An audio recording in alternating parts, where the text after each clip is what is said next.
तर नमस्कार मित्रांनो, UGCची एक नवीन अपडेट आलेली आहे आणि त्याच्यामध्ये असं सांगण्यात आलेलं आहे की तुम्हाला PhDला थेट प्रवेश या ठिकाणी मिळणार आहे। पण यासाठी पदवीधारकांना किती मार्क मिळवावे लागणार आहेत ते आपण या व्हिडिओमध्ये जाणून घेऊया।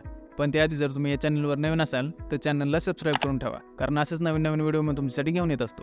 तर चला व्हिडिओ सुरू करूया। जे विद्यार्थी 4 वर्षापूर्वीचा अभ्यासक्रम करत आहेत किंवा करणार आहेत त्यांच्यासाठी एक महत्त्वाची आणि आनंदाची बातमी आहे। हा अभ्यासक्रम पूर्ण केल्यानंतर ते विद्यार्थी थेट PhDला प्रवेश घेऊ शकणार आहेत। शिवाय हे विद्यार्थी UGC नेटसाठी सुद्धा या ठिकाणी अर्ज करू शकणार आहेत। मात्र यासाठी आता त्यांना पदव्युत्तर पदवी शिक्षण घेण्याची गरज भासणार नाही, अशी माहिती विद्यापीठ अनुदान आयोगाचे अध्यक्ष एम जगदीश कुमार यांनी या ठिकाणी दिलेली आहे। तसेच विद्यापीठ अनुदान आयोगाने यामध्ये एक अट ठेवलेली आहे। PhDच्या प्रवेशासाठी इच्छुक असलेल्या विद्यार्थ्यांना आता 4 वर्षाच्या पदवीपूर्व अभ्यासक्रमात किमान 75% गुण किंवा समतुल्य श्रेणी मिळवावी लागणार आहे। ही प्रणाली यावर्षीपासून लागू केली जाणार आहे, अशी माहिती UGC अध्यक्ष एम जगदीश कुमार यांनी आपल्या ट्विटर अकाउंटवरून या ठिकाणी दिलेली आहे। तसेच नवीन राष्ट्रीय शैक्षणिक धोरण अंतर्गत सुरू करण्यात आलेल्या 4 वर्षाच्या पदवीपूर्व अभ्यासक्रमांकडे विद्यार्थ्यांचा कल वाढवण्यासाठी UGCने हे महत्त्वाचे पाऊल उचललेले आहे।